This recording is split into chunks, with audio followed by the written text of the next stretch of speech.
ایک بار پھر آپ کی خدمت میں حاضر ہیں اور اب چلتے ہیں اس سیگمنٹ کی جانب جس میں ہمارے ساتھ علماء کرام تشریف فرما ہوتے ہیں. ایک خاص موضوع ہوتا ہے، اس پہ گفتگو کرتے ہیں. سیگمنٹ کا نام ہے عالم ٹائم. میرے آقا میرے آقا آقا میرے آقا میرے آقا میرے آقا.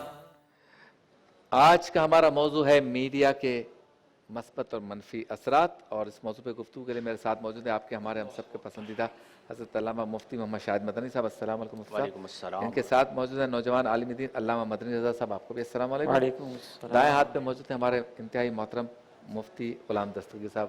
آپ کو بھی السلام علیکم. آپ تینوں حضرات کا شکریہ. ہر چیز کے مفتی صاحب استعمال کے اوپر ہے کہ آپ مثبت استعمال کرتے ہیں منفی، لیکن کمال ہو گیا ویسے میڈیا میں، جب منفی چلتا ہے تو پورا منفی ہی چلتا ہے، جب مثبت چلتا ہے تو پورا مثبت ہی چلتا ہے. اس کا انداز اس سے لگا لیں کہ ترکی میں زلزلہ آیا تو سارے جو ہے نا انہوں نے مثبت اس کی مطلب کہ رپورٹنگ کی کہ زلزلہ آ گیا ہے، اس میں یہ تباہی ہوئی ہے، لوگ پہنچے امداد دیں، پاکستان سے بھی پوری دنیا سے لوگ. لیکن اچانک ایک نیوز آ گئی کہ یہ زلزلہ نہیں تھا، یہ کروایا گیا تھا. اب سارے لگے ہوئے اس پر کہ کروایا گیا تھا، یہ پیچھے سے ایٹم بم تھا، نیچے سے ایٹم بم تھا، دائیں سے تھا، بائیں سے تھا، یہ 4 مہینے پہلے کچھ چلا تھا، پھر ہلایا تھا، پھر گرایا تھا. جیسے میں مثال دے رہا ہوں، اس سے زیادہ مثالیں دوں گا تو مطلب برا لگ سکتا ہے، سخت ہو جائے گی. لیکن چونکہ ہم بیسکس پہ رہیں گے تو مفتی صاحب سے پوچھیں گے مثبت اور منفی اثرات. جی بسم اللہ الرحمن الرحیم. هو القادر هو الحق هو المعین. انتہائی اہم موضوع ہے میڈیا کے حوالے سے، جی چاہے وہ مین اسٹریم میڈیا ہو چاہے وہ سوشل میڈیا ہو. پہلے میں ایک آیہ مبارکہ پیش کرنا چاہوں گا کہ اللہ کریم ارشاد فرماتا ہے ان الذین یحبون ان تشیع الفاحشۃ فی الذین آمنوا. بے شک وہ لوگ جو اس بات کو پسند کرتے ہیں کہ ایمان والوں میں فحاشی اور عریانی عام ہو. تو اب ایسے لوگوں کے لیے کیا عذاب ہے؟ تو فرمایا لہم عذاب علیم فی الدنیا والآخرہ. ان کے لیے دردناک عذاب ہے دنیا میں اور آخرت میں. اچھا. آج کے دور میں اگر ہم دیکھیں تو میڈیا کا استعمال فحاشی عام کرنے کا سبب بن رہا ہے، عریانی عام کرنے کا سبب بن رہا ہے، اور بے راہ روی عام کرنے کا سبب بن رہا ہے. اگرچہ میڈیا فی ذاتی ہی ایک سورس ہے جس کے ذریعے آپ چیزوں کو ابلاغ کرتے ہیں، جسے ابلاغ عامہ کہا جاتا ہے، لیکن ہم گفتگو یہ کر رہے ہیں کہ کیا اس کا استعمال مثبت ہو رہا ہے یا منفی ہو رہا ہے. تو اگر ہم دیکھتے ہیں تو ہمیں اس کا استعمال منفی زیادہ نظر آتا ہے. اس بات کو سمجھنے کے لیے یوں سمجھیے کہ سب سے پہلے انسان ہیں حضرت آدم علیہ السلام. حضرت آدم اور حضرت حوا علیہم السلام کی فطرت میں اللہ نے حیا رکھی. شیطان نے ان دونوں کو اغوا کیا. جب شیطان نے انہیں اغوا کیا اور اس شجر ممنوعہ سے انہوں نے کھا لیا جس سے اللہ نے منع فرمایا تھا، تو قرآن کریم فرقان حمید کے الفاظ یہ ہیں کہ فَبَدَتْ لَهُمَا سَوْآتُهُمَا. تو اس کو کھانے کے سبب ان کے جسم پر جو لباس تھا وہ اتر گیا اور ان کی شرم کی چیزیں ظاہر ہو گئیں. اور حضرت آدم اور حضرت حوا علیہم السلام اگلے حصے میں اس کا بھی ذکر ہے کہ جنت کے جو درختوں کے پتے تھے ان پتوں سے انہوں نے اپنی شرم کی چیزوں کو چھپایا. اس کا مطلب کیا ہوا کہ روز اول سے شیطان نے انسان کو بے لباس کرنے کی کوشش کی. ابتدا وہاں سے ہوئی. اب وہاں سے شروع ہو کر آج کے دور میں آئیں تو آپ دیکھیں کہ شیطانی قوتیں میڈیا کے ذریعے انسان کو بے لباس کرنے کی کوشش کر رہے ہیں یا نہیں کر رہے. میں 2-3 حصوں میں اس گفتگو کو تقسیم کرتا ہوں. سب سے پہلے نمبر پر سوشل میڈیا پر فحش مواد، سوشل میڈیا پر کفر کا فتویٰ اور سوشل میڈیا پر شرک کا فتویٰ. ان 3 چیزوں کو روکنا بنیادی طور پر ریاست کی ذمہ داری ہونی چاہیے. اس کی وجہ کیا ہے کہ جو فحش مواد ہے وہ اخلاق کو برباد کر رہا ہے، اور جو کفر اور شرک کا فتویٰ ہے وہ مذہبی تعصب کی بنا پر ایک امن کو خراب کر رہا ہے. تو ریاست کا کنٹرول ہو اور اس طرح کی چیزوں سے لوگوں کو روکا جائے.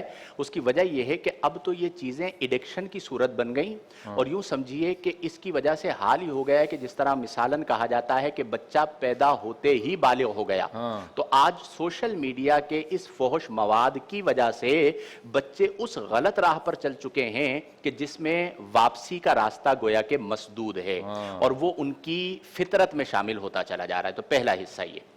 دوسرا حصہ یہ ہے کہ جیسا کہ آپ نے ابتداً فرمایا کہ مین مقصد ہے ابلاغ. اب یہ تو استعمال کے اوپر ہے. ہم یہ دیکھیں کہ ہمارا جو استعمال ہے وہ مثبت ہے یا منفی ہے.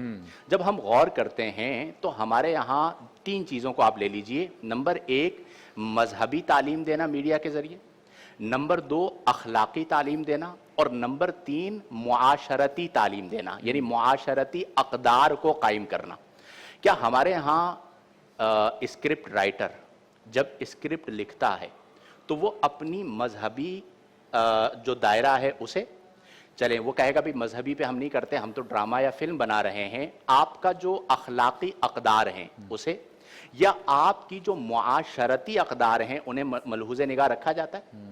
اب اس کی وجہ سے وہ چیزیں کہ جو کبھی متصور نہ تھیں آج ہمارے معاشرے کے اندر ڈراموں اور فلموں کے اندر نظر آ رہی ہیں.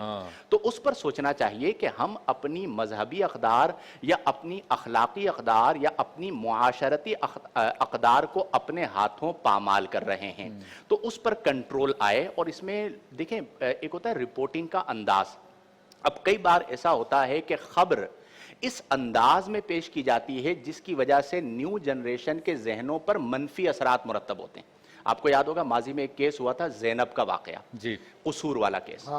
اب اسے جس انداز میں میڈیا پر اٹھایا گیا, یعنی بدفعلی کا واقعہ ہے یا زنا کا واقعہ ہے, اسے آپ کس طرح رپورٹ کر رہے ہیں یہ بھی بڑا اہم ہے. اور دن رات رپورٹ کر رہے ہیں. اور اس میں نفسیاتی ڈاکٹر سے اگر آپ رائے لیں تو وہ آپ کو بتائیں گے کہ آپ کی اس رپورٹنگ کی وجہ سے جنریشن, جو نیو جنریشن ہے, ان کے ذہنوں میں منفی اثرات مرتب ہو رہے ہیں.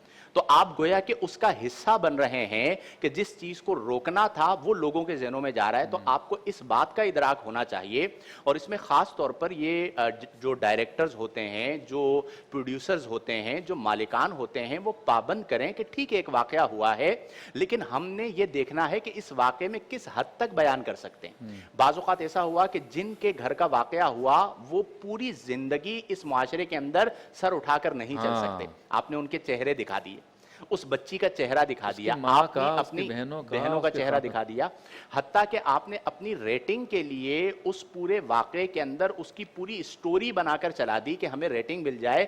آپ نے اپنے چھوٹے سے نفع کے لیے اس بچی کی یا اس فیملی کی پوری زندگی کو برباد کر دیا. کل آپ اللہ کی بارگاہ میں کیا جواب دیں گے؟ تو اس رپورٹنگ کے حوالے سے ہمیں اپنے رویوں کو درست کرنا ہوگا.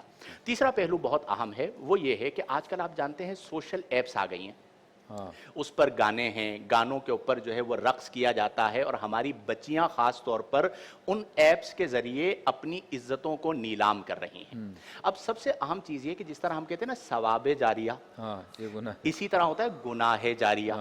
اب جو بات میں نے کہی کہ حضرت آدم و حوا علیہ السلام کو بے لباس کیا, تو کیا آج میڈیا کے ذریعے ہماری بچیوں کو بے لباس نہیں کیا جا رہا؟ یعنی وہی کام جو شیطان نے کیا وہ آج شیطان کی اولادیں کر رہی ہیں, اور اس کے نتیجے میں گناہ جاریہ ہو رہا ہے. یعنی میڈیا ایک ایسی چیز ہے کہ آپ نے جو کام کیا وہ میڈیا پر اگر آ گیا تو وہ تاریخ کا حصہ بن گئے. آپ چلے جائیں گے, آپ کے 1000 سال بعد بھی وہ ویڈیو موجود رہے گی. تو آپ اس حوالے سے اپنے آپ کو دیکھیں کہ میں چند ویوز حاصل کرنے کے لیے یا سستی شہرت حاصل کرنے کے لیے اپنی عزت تو داؤ پر لگا رہا ہوں, کوئی لڑکا, یا لگا رہی ہوں کوئی لڑکی. صرف وہ دو نہیں بلکہ ان کی وجہ سے ان کی پوری فیملی متاثر ہوئی. ہمارے ہاں ایسے واقعات ہیں کہ بچیوں کی وجہ سے ماں باپ نے گھر سے نکلنا چھوڑ دیا. کیوں کہ پورے خاندان میں مشہور ہو گیا کہ بھئی ان کی بیٹی جو ہے وہ فلاں اپلیکیشن کے اوپر جو ہے وہ کلپس بناتی ہے, اور وہ پھر پوری دنیا ان کلپس کو دیکھ رہی ہے, تو وہ اس پوری فیملی کے لیے زوال عزت کا سبب بنا. اس حوالے سے آخری بات کیا ہے؟ اس حوالے سے آخری بات یہ ہے کہ ہر مسلمان